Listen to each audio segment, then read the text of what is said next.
What if I told you that General Motors, the American icon that taxpayers rescued with a $50 billion bailout, will soon cease to exist, and they engineered their own destruction? Welcome to Connecting the Dots, the channel where we follow the breadcrumbs to predict where disruptions will take us. I've spent years investigating disruptions, but what I uncovered about GM shook me to my core. GM will soon die, but this isn't just corporate mismanagement. This is the story of an American giant systematically dismantled by a Chinese state-owned company, with GM's own executives cheering them on. Here's what most people know. GM has a successful partnership with Chinese company SAIC, pronounced SAIC, in what appears to be a mutually beneficial relationship. GM got access to the world's largest car market. SAIC got Western technology. And together, they've sold millions of cars in China. And although sales have fallen recently, overall, it's a win-win, right? Not exactly. The truth is far more sinister. What started as a joint venture became a slow-motion corporate execution. GM didn't just hand over their technology, they trained their executioners. They didn't just retreat from global markets. They followed SAIC's lead, closed shop wherever possible, and helped their Chinese partner fill the void. And they didn't just import Chinese cars to America, they became the Trojan horse bringing them in. But here's the most shocking part. A major shift is coming. And when the clock strikes midnight, GM will face a choice between two forms of death. One enriches executives, the other shames them. So it's clear which path they'll choose. But either way, by its 120th birthday, GM as we know it will be gone. If you like my videos, please smash that like button. It really helps if it's early in the video. A huge shout out to my latest patrons. You guys make this possible, so thanks guys. And to all my patrons, you guys rock. To help create this content, join me on Patreon for as little as $1 a month.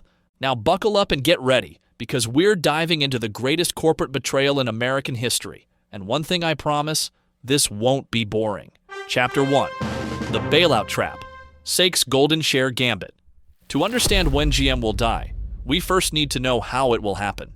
In 1997, GM formed what seemed like the perfect partnership with SAIC, the Shanghai Automotive Industry Corporation. It was a classic 50-50 joint venture. GM brought their automotive expertise and global brand recognition, while SAIC provided access to China's massive market and local manufacturing capabilities. For over a decade, it worked exactly as intended, with GM focused on selling cars and SAIC focused on acquiring technology. But here's the crucial part. Like other Western companies doing similar JVs, GM mostly guarded their secrets.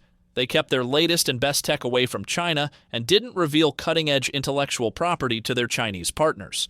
This kept the joint venture lucrative for both sides, with the Chinese getting Western tech while still remaining one generation behind. And then, 2008 happened. When the financial crisis hit, GM wasn't just facing bankruptcy in America, they had another massive problem in Korea. Their GM Daewoo operations, which had been GM's worldwide engineering and development center for small cars, were hemorrhaging money. Foreign exchange losses alone cost them $1.5 billion in the first quarter of 2009. The Korean Development Bank refused to extend more loans, and GM was desperate. Here's where the story gets interesting. The U.S. government's $50 billion bailout came with strings attached. The TARP program was intended for American assets only and didn't let GM use any of the relief funds to save GM Korea. And with money markets frozen by the recession, GM couldn't get funding anywhere else. That's when they secretly approached SAIC for help, and the Chinese happily lent a hand.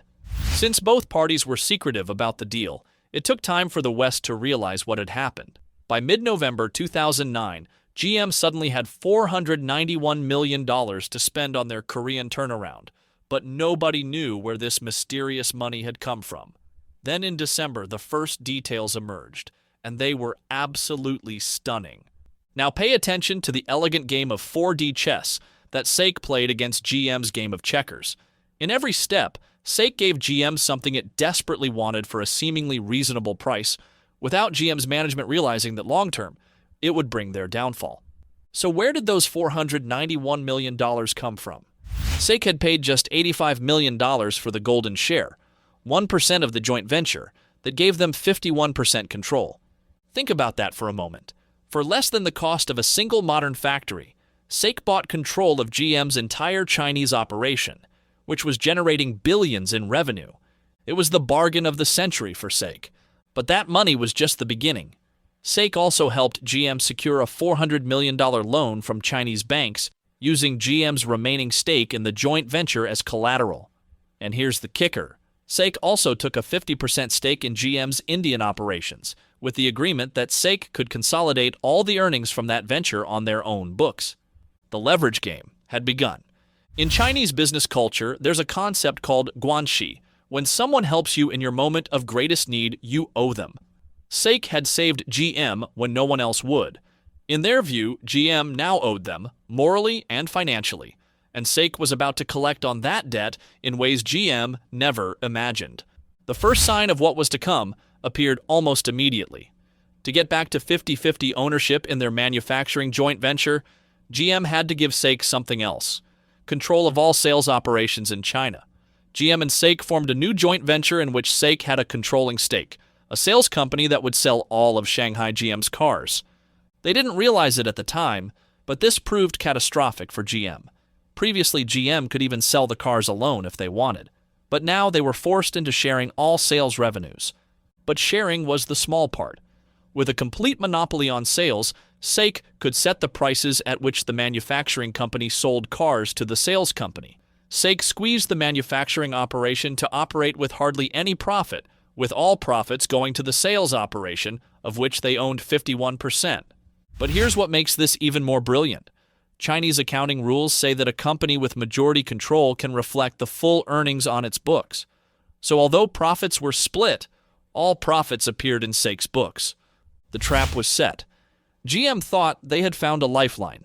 In reality, they had just signed over their future to the very company that would systematically destroy them. And this was just the beginning, because what happened next would shock even GM's competitors and transform the entire global automotive landscape. Chapter 2. Shock Technology Giveaway. Feeding China's Auto Empire. In 2010, GM did something so unprecedented it left rival automakers speechless. As previously mentioned, until 2010, GM closely guarded their secrets. They kept their latest technologies away from China, refusing to share GM's cutting-edge intellectual property. But from 2010, GM became an open book, handing over their technological crown jewels. On that year, GM and SAIC signed a memorandum of long-term strategic cooperation. Since the agreement mentioned EVs and hybrids, the media fixated on those aspects, completely missing the real bombshell. In the agreement, GM committed to develop all future technologies, not just EVs, together with SAIC. This should have been headline news, especially right after the taxpayer bailout. But with everyone focusing on EVs and these still being a niche, no one paid attention. To GM's executives, it looked like a smart, cost-saving move. In reality, they were training their own executioner. GM announced they would build a new development center with SAIC. Let's hear GM CEO Dan Ackerson describe this. We're now building out the Advanced Technology Center, which will bring our research and development that is centered largely in the United States. We're going to diversify that more into China because we think this market is so critically important to the success of our company. No one realized that Ackerson's words meant GM was shifting its R&D base from the U.S. to China and sharing it with SAIC. At the Pan-Asia Technical Automotive Center, PATAC, GM sent their top engineers from the U.S., Opel, and Holden to teach their Chinese counterparts not just how to build cars, but how to design them from scratch. And it wasn't just theory.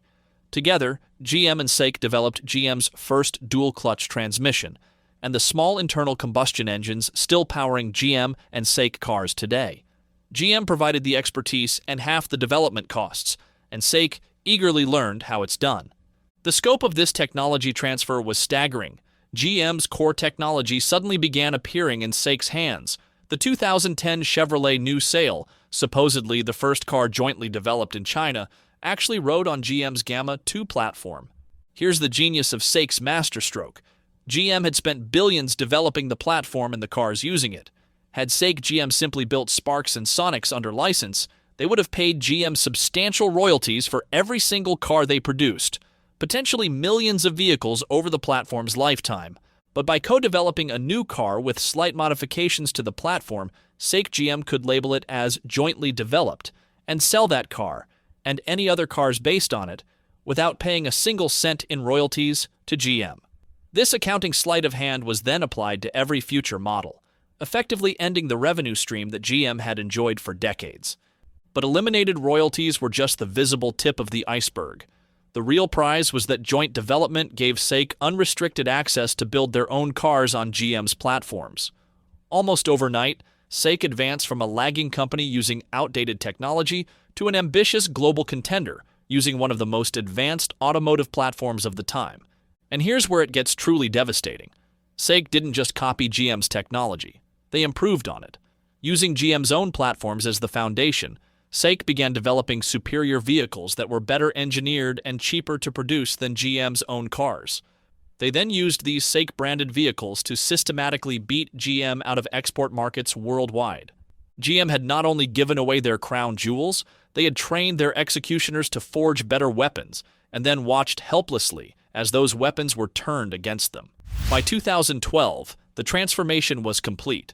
SAIC had developed vehicles using GM's Delta II compact and Epsilon midsize platforms, gaining access to all three of GM's core global car architectures. That same year, SAIC launched their first vehicle with a dual-clutch transmission, the Rowe 550, beating their 100-year-old partner to market, using GM's technology. Within just 3 years of the golden share deal, SAIC was pulling ahead of GM technologically. As China automotive expert Michael Dunn observed, other foreign automakers are consistently taken aback by GM's apparently generous technology sharing. The open approach leaves GM vulnerable to the whims of its powerful Chinese partner. Other automakers watched in horror as decades of carefully maintained technological advantage vanished almost overnight. For decades, Western manufacturers had meticulously managed technology transfer to keep their Chinese partners exactly one generation behind. But GM broke the dam. Once SAIC's technological catch-up became inevitable, other automakers panicked and joined the feeding frenzy, desperate to extract profits before their own competitive advantages disappeared. It felt like the last days of Pompeii, flush with immediate cash, blind to the approaching disaster.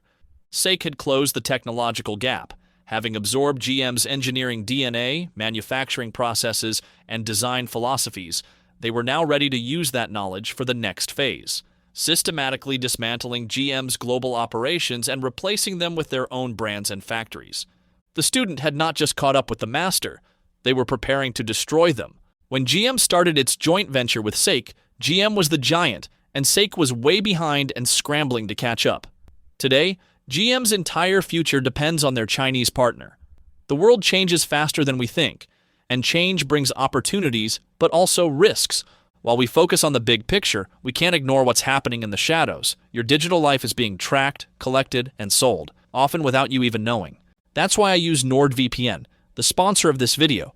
It's great for watching shows abroad and dodging hackers and identity thieves on public Wi-Fi, but I mostly use it because in an unpredictable world, I need control over my digital privacy. Just look at what's been happening. The FBI conducted over 200,000 warrantless backdoor searches of Americans' communications last year alone. The Electronic Frontier Foundation found that police can track where you've been at any point in time over the past several years with just a few clicks. Your home, your church, your doctor's office, everywhere.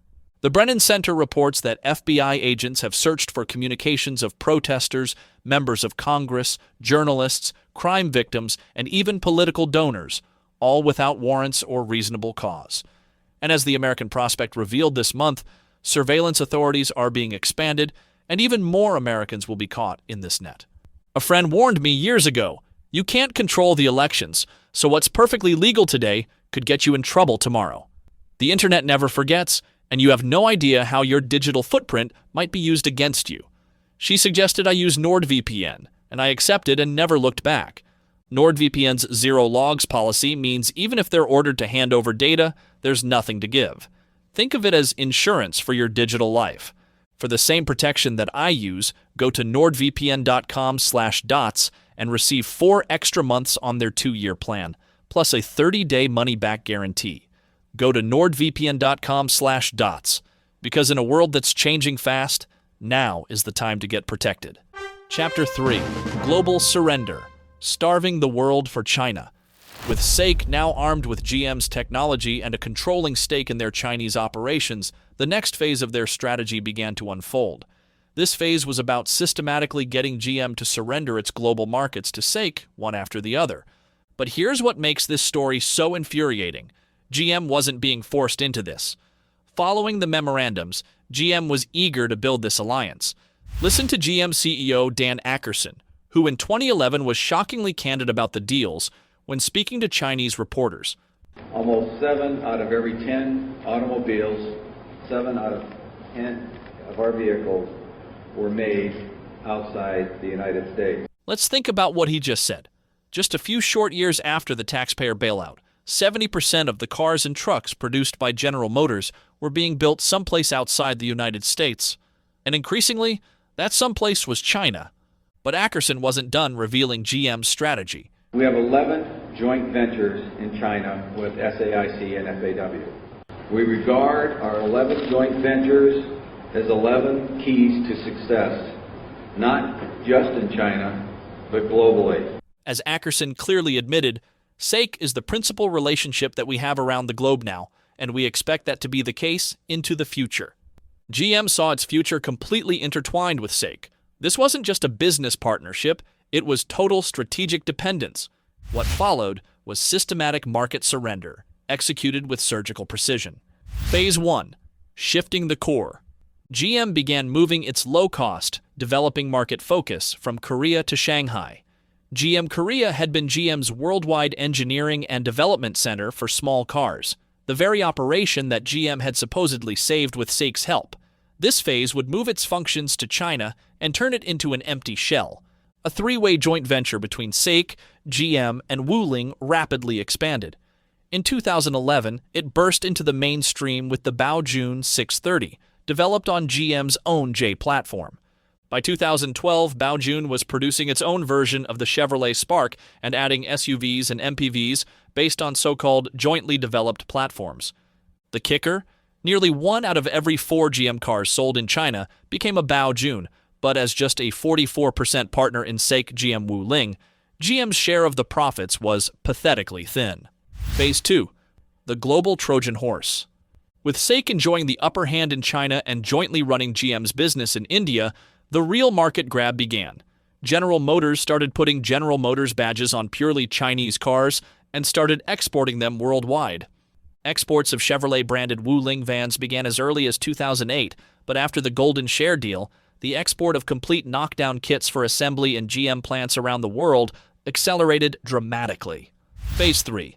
The architecture surrender. These badge jobs were used to sell ancient, inferior vehicles to third-world markets. The real blow, however, came when GM and SAIC started co-developing cars together. As previously mentioned, this gave SAIC GM and worse, SAIC itself, access to GM's next-generation technologies. With access to the latest dual-clutch transmission, the new family of small gas engines, and GM's 3 latest global platforms, the line between GM and SAIC had been completely erased in the majority of world markets. Not only could SAIC produce millions of cars without paying GM a single yuan, but they could compete with them head-on and beat them out of global markets. In 2013, the Baojun 630 was rebadged for export to developing markets as the Chevrolet Optra, replacing a GM Korea-made car. That same year, GM's global exports of Chinese cars exceeded 100,000 units. The destruction of GM's global operations was swift and merciless. Australia. Holden's engineers trained SAIC's engineers.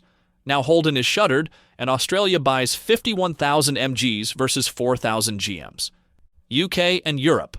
Chevrolet pulled out, Opel and Vauxhall were starved, then sold off. 232,000 MGs sold versus virtually 0 GMs. Korea. Lost headquarters status, starved with no new platforms in a decade, mass layoffs. Asia Pacific. Indonesia plants replaced by SAIC. Vietnam sold to VinFast. Thailand sold to Great Wall Motors. India abandoned entirely. The genius of SAIC's strategy was becoming clear.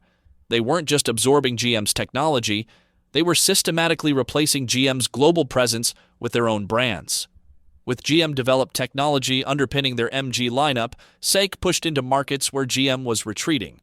Thanks to unprecedented access to GM's infrastructure, technology, and cooperation, SAIC became the fastest-growing automaker in the world by market value. GM's latest products debuted in China before other markets, and GM's $12 billion three-year investment plan for China was more than twice the $5.4 billion allocated for the U.S. market. The message was unmistakable. GM had restructured its entire global strategy around SAIC. But this wasn't partnership. It was surrender. One market at a time, GM had handed SAIC the keys to global domination, then stepped aside to watch them drive away with the company's future. Chapter 4. Trojan Horse Unleashed. Chinese cars invade America. With SAIC now armed with GM's technology and controlling stakes in their joint operations, the next phase of their strategy began to unfold, turning GM into the delivery mechanism for Chinese cars into Western markets. The ultimate prize was breaking into the American market, and SAIC had the perfect delivery mechanism, with General Motors eager to serve as their Trojan horse. When asked in 2013 whether Chinese-made cars might someday be sold in the U.S., GM China President Bob Socia didn't hesitate. It could very well happen. If it makes economic sense to tool up a vehicle in one location as opposed to two, GM President of International Operations Tim Lee will say that's what we should be doing. There's no reason why we can't be exporting to the States, and obviously, the States are exporting here. What Bob didn't say was that GM barely imported any American-made cars to China at the time, and I can think of 50 billion reasons why GM, more than any other company, should be making their cars in America of all places, not leading the pack and filling America with Chinese-made EVs. The breakthrough moment came in 2016 with the Buick Envision. GM began importing this Chinese-made crossover directly into the United States, marketing it as a near-premium Buick SUV. Most American buyers had no idea the car they were buying was made in China. The Envision became America's best-selling Chinese vehicle, a title it has held for 8 consecutive years. For most of those years, it was also America's only Chinese car, making GM's role as China's automotive ambassador impossible to ignore. But SAIC GM wasn't done. They followed up by importing the Cadillac CT6 plug-in hybrid, developed and built in China. Consider this. Instead of advancing Volt powertrain development in the U.S., GM shifted that work to China. And instead of using American factories for their Cadillac flagship, GM chose to import it from China. And they did all this while the smell of the taxpayer bailout still lingered in the air. Let's hear Michael Dunn. What was the number one car exported to the United States from China last year? Number one car from China to the United States. And you're saying there is no Chinese car on the road here, I think. Was it Volvo or CT6? Buick Envision. Buick Envision is number one, Volvo number two, Cadillacs are now imported from China too. This wasn't about manufacturing efficiency or cost savings. This was about fulfilling obligations to SAIC. And as Dan Ackerson and Bob Socia had hinted, this was just the beginning. GM planned to import much of its lineup from China. By 2018, GM had quietly become something unprecedented, America's largest importer of Chinese cars, bringing in over 30,000 Chinese vehicles annually, while other automakers imported virtually nothing from China. And then, Trump imposed tariffs on Chinese vehicles, killing GM's grand plan. The auto industry's response to the tariffs was revealing. While most automakers remained neutral or supportive, GM and Ford opposed them, but for completely different reasons. Ford's logic was straightforward. They imported 0 Chinese vehicles, but exported over 16,000 American-made cars to China in 2018. They feared retaliatory tariffs would devastate their export business. GM's numbers told a different story entirely. While Ford exported 16,000 cars to China and imported none, GM exported just 6,000 cars to China while importing 30,000. GM's priorities were crystal clear. They cared more about importing Chinese cars than exporting American ones. When opposition failed, GM desperately lobbied for exemptions on the Envision. Their argument was breathtakingly cynical. GM claimed the Envision needed tariff protection to help Buick compete against foreign competitors in the U.S. market, including Acura, Audi, and Mercedes. Let that sink in. The American car that GM wanted protected was imported from China, while the foreign competitors they cited, Acura, Audi, and Mercedes, were manufactured in America or Mexico. Since tariffs exist to protect domestic manufacturing, GM's argument was pure corporate doublespeak. They wanted protection for their Chinese imports against actual American-made vehicles. Since SUVs carry high margins, GM continued importing the Envision despite the tariffs. But for most vehicles, the tariffs made Chinese imports economically unviable, especially for electric vehicles that were already expensive to produce. GM's broader plans for Chinese imports had to be shelved. The tariffs had inadvertently exposed something crucial. GM's real strategy wasn't about building a stronger American company. It was about serving as SAIC's distribution network, using American dealer networks and the trusted GM brand to sell Chinese cars to unsuspecting American consumers. SAIC's long-term vision was becoming clear. They weren't just learning from GM. They were preparing to replace GM entirely, using the company's own infrastructure and brand equity as the vehicle for Chinese automotive dominance in America. Chapter 5. EV Fiasco. Stranded in the Electric Revolution. For years, GM's only EV in America was the aging Chevy Bolt, whose development started in 2012. Despite Mary Barra claiming that GM would soon lead in EVs, and President Biden declaring that Mary led the electrification of the auto industry, GM became widely criticized as one of the biggest EV laggards. With only 26 electric vehicles sold in Q4 2021, the question became, why? The answer traces back to that fateful 2010 Memorandum of Understanding between GM and SAIC. While media coverage focused on the new energy vehicles aspect, EVs and hybrids, they completely missed the catastrophic scope of this agreement. GM committed that all their future EVs and hybrids would be developed in China, together with SAIC. This wasn't about sharing costs or accessing Chinese markets. This was strategic surrender of America's electric vehicle future to a Chinese state-owned company. While GM dawdled in America, producing only Bolts using LG technology, in Shanghai they were teaching their Chinese partners how to make increasingly sophisticated hybrids and EVs, generation after generation. Let's examine the evidence, starting with plug-in hybrids. The evidence is damning. When GM signed its memorandum with SAIC, it already had Bob Lutz's breakthrough, the Chevrolet Volt. The Volt's technology was years ahead of competitors, but after its launch, GM's only U.S. spin-off was the Cadillac ELR, widely derided as a Volt in Cadillac garb. Meanwhile, in China, development exploded. After importing the Volt, SAIC GM created 9 additional plug-in hybrids. From 2012 to 2023, GM introduced zero EVs in America using its own technology. Zero. Instead, they only offered the Bolt EV and Bolt EUV, both relying entirely on LG technology. During those same 11 years, nearly a dozen EVs were developed in China, each generation more ambitious than the last. The Chinese operations followed a methodical approach, starting with PHEVs, progressing to micro-EVs, then full-size vehicles, steadily climbing the EV learning curve. GM's U.S. operations stagnated by design. While microcars had limited American appeal, other models like the Velite 6, Chevrolet Menlo, and Velite 7 could have dominated the American EV market. So why did GM stick with only the aging Bolt? Why didn't it build a Velite or some other EV in America? Because GM planned to import the others, until they couldn't. These weren't Chinese market concepts. They were American-ready EVs developed from 2016 onwards. Yet America didn't prepare to build any of them.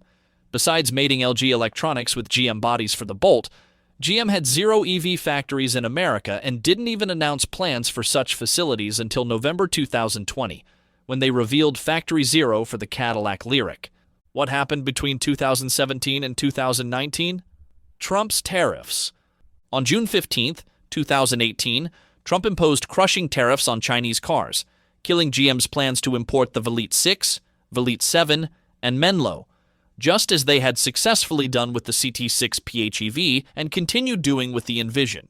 GM fought desperately against the tariffs, not just to protect Envision profits, but because tariffs destroyed their plan to flood America with Chinese EVs. Since they had planned on imports, they hadn't built any local manufacturing. Once tariffs killed import profitability, GM scrambled to convert an old factory into Factory Zero, and belatedly started symbolic domestic EV production. Here's the crucial angle. China had a national plan to dominate new energy vehicles, correctly identifying them as transportation's future. For government-owned SAIC, Making GM's EVs wasn't just business, it was national strategy. With ICE cars, if trade wars erupted, GM could theoretically shift production back to America. But SAIC insisted on keeping EV research and development in China. This ensured that if relations soured, GM and the West wouldn't possess cutting-edge EV technology or the capability to produce competitive electric vehicles. This was strategic technological warfare. By controlling EV development, China secured leadership in what they knew would become the dominant automotive technology. The results are devastating. While GM sold only 26 electric vehicles in Q4 2021, SAIC became one of the world's largest EV producers. GM didn't just outsource manufacturing, they outsourced innovation. They handed SAIC the keys to the electric vehicle future, trained their engineers, shared their technology, then watched as their partner became their superior. Meanwhile, SAIC conquered global markets with stunning success. Their MG brand achieved global sales exceeding 840,000 units in 2023, securing the title of top-selling Chinese brand overseas for the 5th consecutive year. The MG4 EV became Europe's best-selling compact EV, while models like the MG5, MG ZS, and the stunning MG Cyberster established SAIC as a serious global threat. The 2010 memorandum didn't just commit GM to develop electric vehicles in China, it ensured that when the electric vehicle revolution arrived, GM would be a follower, not a leader. They traded short-term profits for long-term technological dependence, and they will soon pay the ultimate price, because EVs or no EVs, GM will soon die. Chapter 6. The Mexican Gateway, America's Back Door Breached. I said that I know when GM will die, and we are almost there. Remember how in 2011 Dan Akerson declared that GM regarded its joint ventures in China as their keys to success, not just in China, but globally? He wasn't just talking about SAIC GM's profits funding GM's operations. He was describing a complete global strategy, where Chinese-developed cars would gradually replace GM's presence worldwide. This strategy started rolling out across Latin America years before anyone noticed. In Chile, Argentina, and other South American markets, GM began quietly replacing their American and Korean-made models with vehicles from their Chinese joint ventures. What looked like cost-cutting was actually the systematic implementation of SAIC's global expansion plan. The process was gradual but relentless. Models developed in Detroit or manufactured in Korea were discontinued, substituted with rebadged Chinese vehicles bearing familiar GM nameplates. Local consumers barely noticed. The badges looked the same. The dealer networks remained, but the engineering and manufacturing were all SAIC GM. In 2020, when Chevy sales in China collapsed by 63%, SAIC GM executives saw opportunity in crisis. They proposed an elegant solution. Why don't we export Chevys to Mexico? This wasn't just about salvaging Chinese production capacity, it was about accelerating the global substitution strategy and preparing for the grand prize, America. Mexico became the testing ground for GM's complete transformation into SAIC's distribution arm. What started as a few models quickly became a wholesale substitution program. Made in China, Chevy sales in Mexico rocketed higher each year, reaching 146,000 units in 2024, a massive 71% of all Chevrolets delivered there. But it wasn't just about volume, it was about ownership structure. American and Korean GM models, where GM held majority control, were systematically substituted with Chinese alternatives, in which GM's stake was dramatically reduced. For example, the Chevrolet Aveo, Groove, Captiva, and countless others were all Baojun models, with 44% GM ownership and SAIC calling the shots. Then came the ultimate audacity. Vehicles with zero GM involvement began wearing GM nameplates. A Chevrolet S10 Max pickup is currently available in Mexico, but it's essentially a rebadged Maxus T70, developed and produced exclusively by SAIC, not through a joint venture.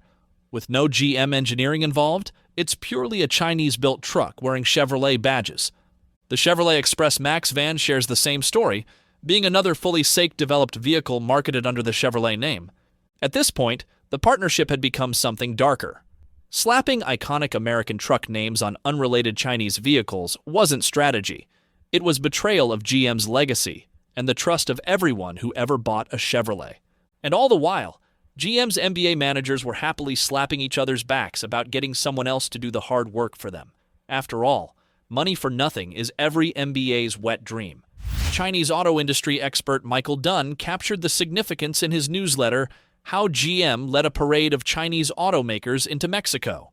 When describing how SAIC suggested to GM in 2020 to go abroad, Dunn said that massive exports would be a dramatic change because the SAIC-GM 50-50 joint venture, since its inception in 1997, was always designed to produce in China for the China market only. But while formally intended for domestic sales, both joint ventures were massively exporting long before 2020. SAIC-GM started exporting in 2006, and from 2010 exports accelerated. When GM's managers smell easy money, they lose control. So SAIC framed the exports as effortless profit for GM, with SAIC handling the heavy lifting. A GM executive confirmed to Dunn that they were exuberant about the never-ending flow of easy money. SAIC-GM's strategy opened the floodgates for other Chinese manufacturers, with Chinese car sales in Mexico rocketing last year to almost 1/3 of all new car sales. And the best-selling Chinese brand in Mexico for 3 consecutive years is SAIC's MG brand. Experience with GM's Chinese cars alleviated consumer fear and created the market acceptance Chinese brands needed to establish themselves. And that's just the beginning, because with Latin American markets in its pockets, SAIC was finally ready to conquer the American car market. GM's solution was brilliantly simple. Under NAFTA, now USMCA, vehicles manufactured in Mexico can enter the U.S. nearly tariff-free. Cars that didn't meet local content requirements faced just a minimal 2.5% tariff, effectively negligible. GM retooled their Ramos Arizpe assembly plant in Coahuila to build EVs, preparing to flood American roads. SAIC-GM had found a way around Trump's 2018 tariffs while preserving their original strategy. The vehicles are still designed by SAIC-GM in Shanghai. The intellectual property still flows from China. But by keeping final assembly in North America, SAIC-GM could sell Chinese cars in America under GM nameplates with minimal tariffs. Remember Mary Barra's constant promises that GM would pass Tesla in EV sales? She wasn't lying. Success was always around the corner. Sure, they only manufactured the aging Bolt and had no EV plants in America, but they were gearing up to flood American roads with Chinese cars until the 25% tariff killed their plan. And sure, they later sold just a few Lyrics and Silverados, losing money on everyone, but they were gearing up again to flood American roads with Mexican-made Chinese cars.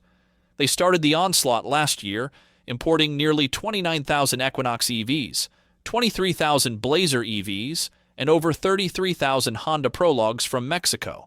In 2024, President Biden dramatically escalated the trade war by quadrupling tariffs on Chinese EVs to 100%. Initially, this puzzled me, given Biden's relationship with GM and how bitterly GM fought Trump's tariffs a few years before. But then, the strategy became clear.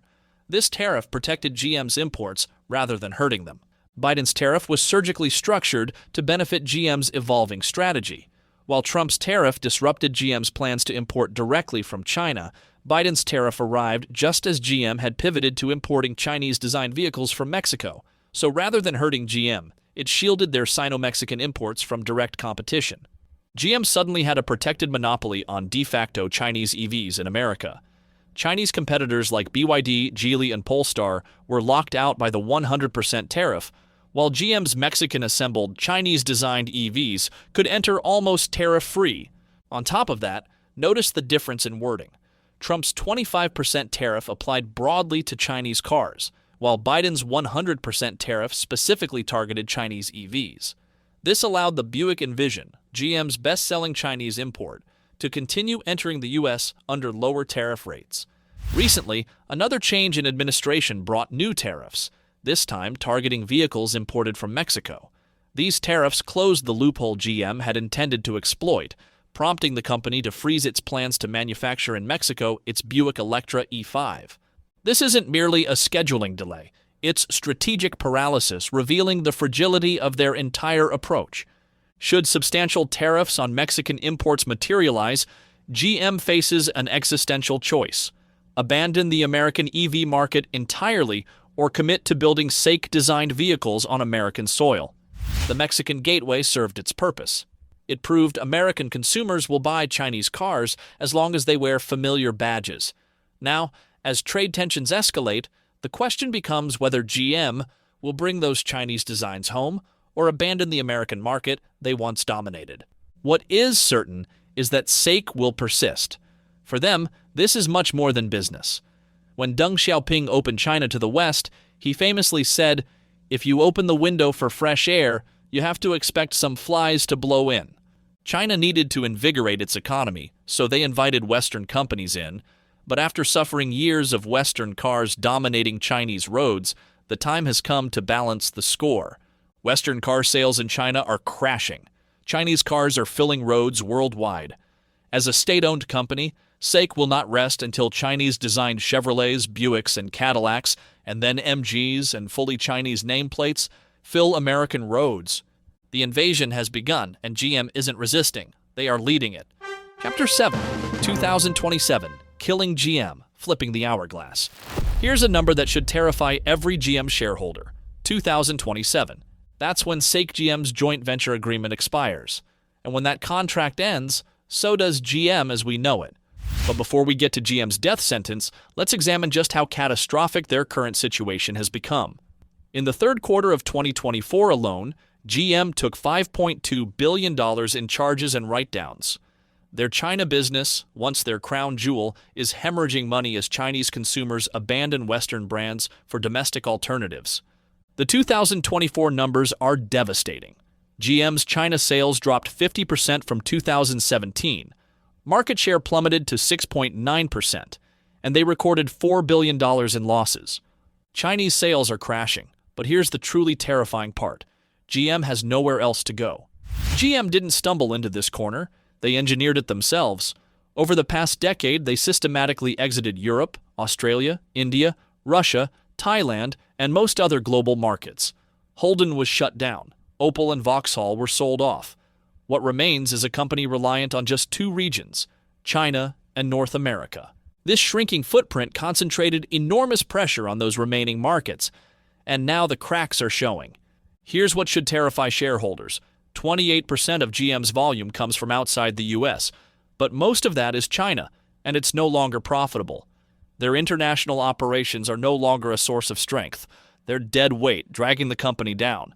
Just as I finalized this script, my friend Jason C. sent me on X this snippet from Autoline Daily, revealing there's a strong chance that Chevrolet is about to leave China. Car News China reports that Chevy has delayed all new projects indefinitely, and any product currently on sale is headed for the end of production.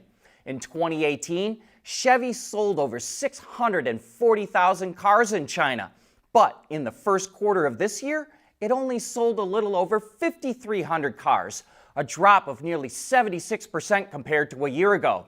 So it's easy to see why reports say Chevy is leaving the market. A general manager for parent company SAIC GM called the story a fake rumor and said, quote, "We will not give up Chevrolet." But sources say that really means we will not give up on Chevrolet's existing customers, like for vehicle service. Chevrolet sales in China dropped last year by a whopping 76% and are now a mere 6% of their value 7 years ago. It really seems like Chevrolet's time in China is over, and I do suspect we will see this repeating with GM's other brands. The JV started with SAIC, a regional automaker, and GM, a giant global one, and will end with the roles reversed. Listen carefully to how Mary Barra now discusses GM's China strategy. In July, Barra admitted, "It's a difficult market right now, and frankly, it's unsustainable because the amount of companies losing money there cannot continue indefinitely." That's not strategy. That's surrender wrapped in corporate speak. But notice what she's not saying. She's not committing to exit China. She can't. Because without China, GM lacks the global scale to compete with truly international automakers. This creates an impossible situation that brings us to the death sentence. GM's joint venture with SAIC was founded in 1997 with a 30-year timeline. In 2027, the SAIC-GM joint venture agreement expires. When that contract ends, GM faces two choices, both forms of death. If SAIC chooses not to renew the joint venture agreement, GM loses access to China entirely. Without Chinese manufacturing, without Chinese engineering capabilities, without the joint venture's remaining profits, GM would face immediate bankruptcy. They've become so dependent on SAIC that losing the partnership would be existential. GM no longer possesses the engineering capabilities to develop competitive electric vehicles independently. Even their American Ultium platform was mostly developed at SAIC GM's facilities in China. Take away that partnership, and GM is left with aging ICE technology and no path to electrification. They'll be limited to the American market, forced into mass layoffs to adjust to revenues without China, and with existing structural costs, the downsized company won't be sustainable. If SAIC agrees to renew, it will be on their terms, and those terms will transform GM from an automaker into a badge engineering operation. With nothing left to learn from GM, all SAIC needs from them are their brand names and marketing channels. There's no logic in keeping SAIC GM factories operating when SAIC alone can produce superior EVs at lower costs. So SAIC GM factories will close. SAIC will develop and design the cars, manufacture them, control the technology, and essentially rent out GM's brands for global distribution. This isn't speculation. It's already happening. As we've seen in Mexico, GM is already selling rebadged SAIC vehicles under Chevrolet nameplates. Zero GM engineering, zero GM involvement beyond the badge, and this shift is only months old. A renewed contract will formalize this arrangement globally.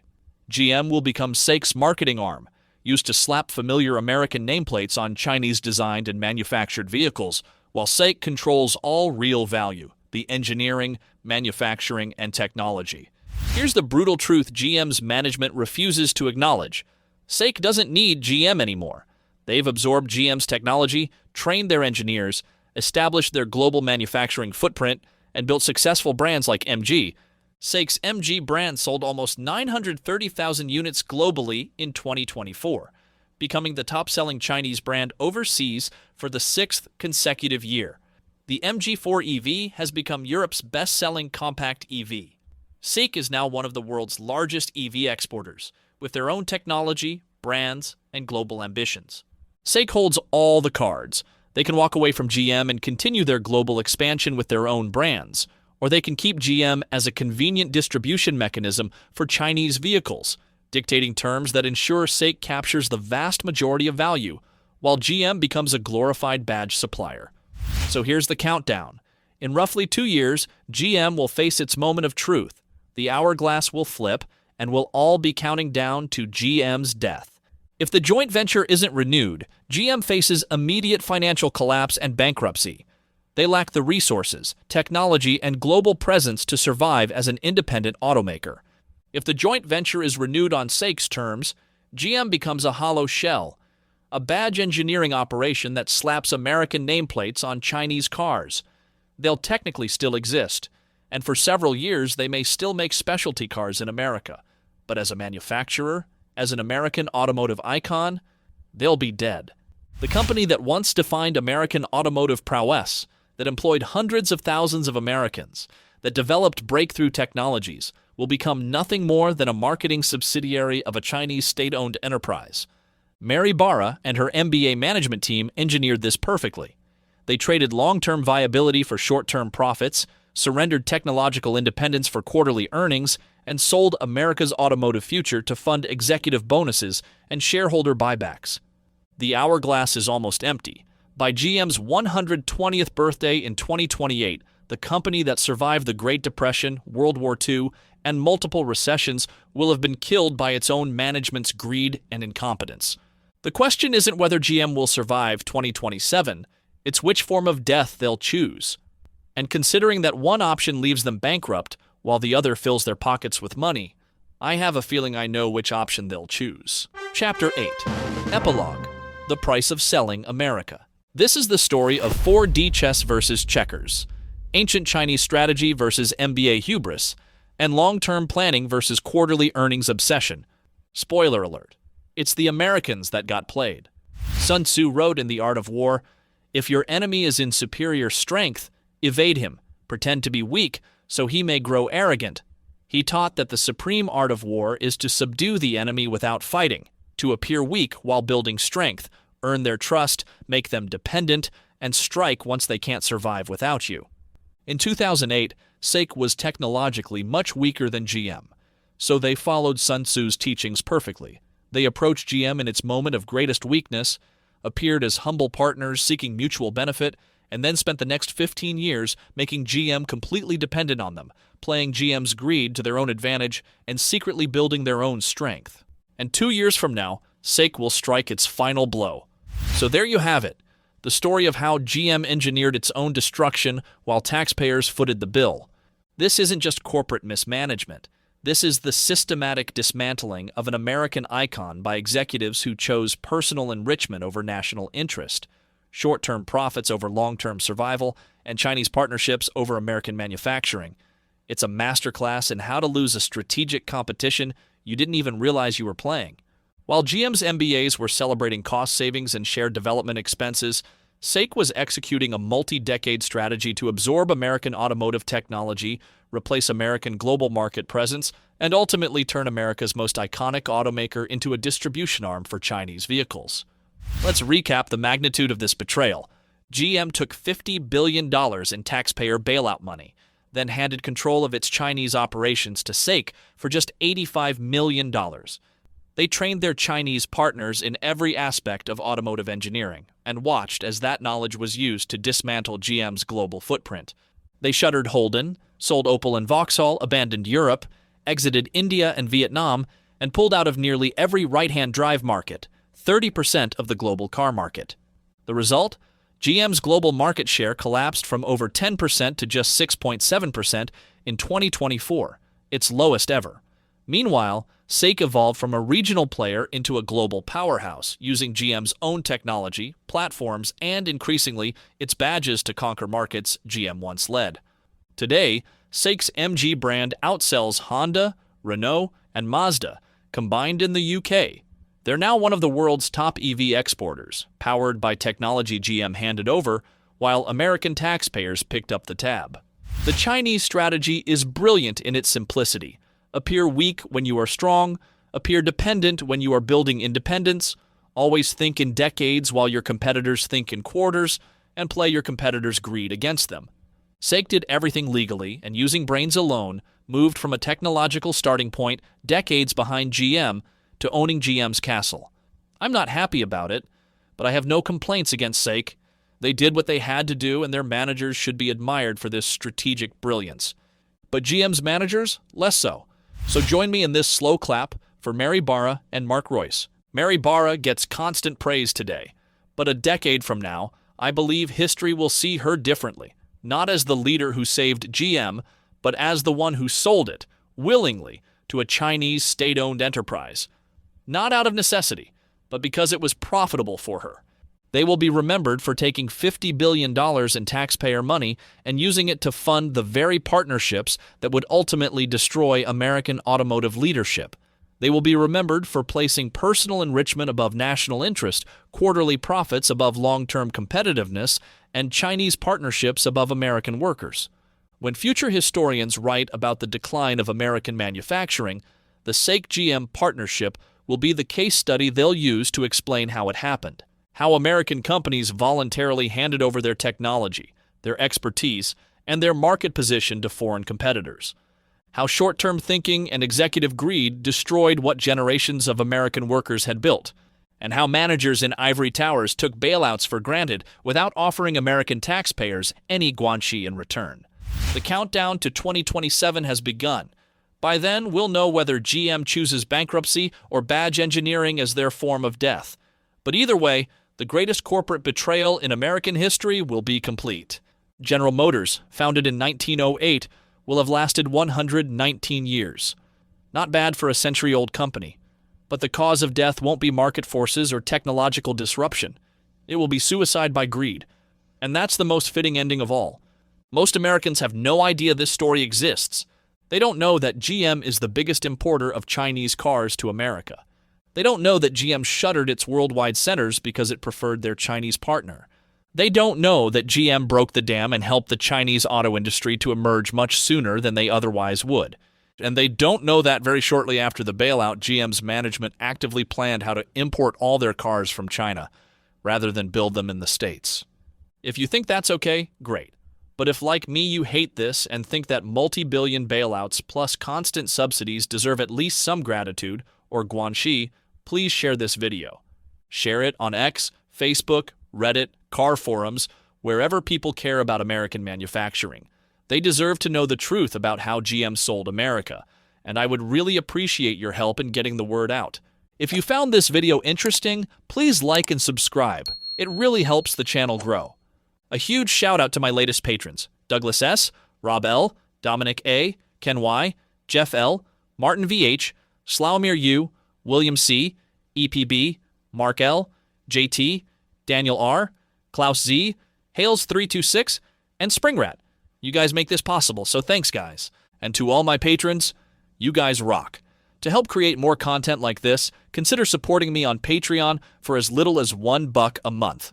Most importantly, please share this video with anyone who cares about American manufacturing, on X, Facebook, wherever, because they deserve to know the truth. Visit nordvpn.com/dots to keep your online presence secure and protect yourself from identity theft, scammers, and unwanted surveillance. Now with 4 extra months free. For daily insights, follow me on X at x.com/connectingodots. Until next time, I am connecting the dots, and you are amazing.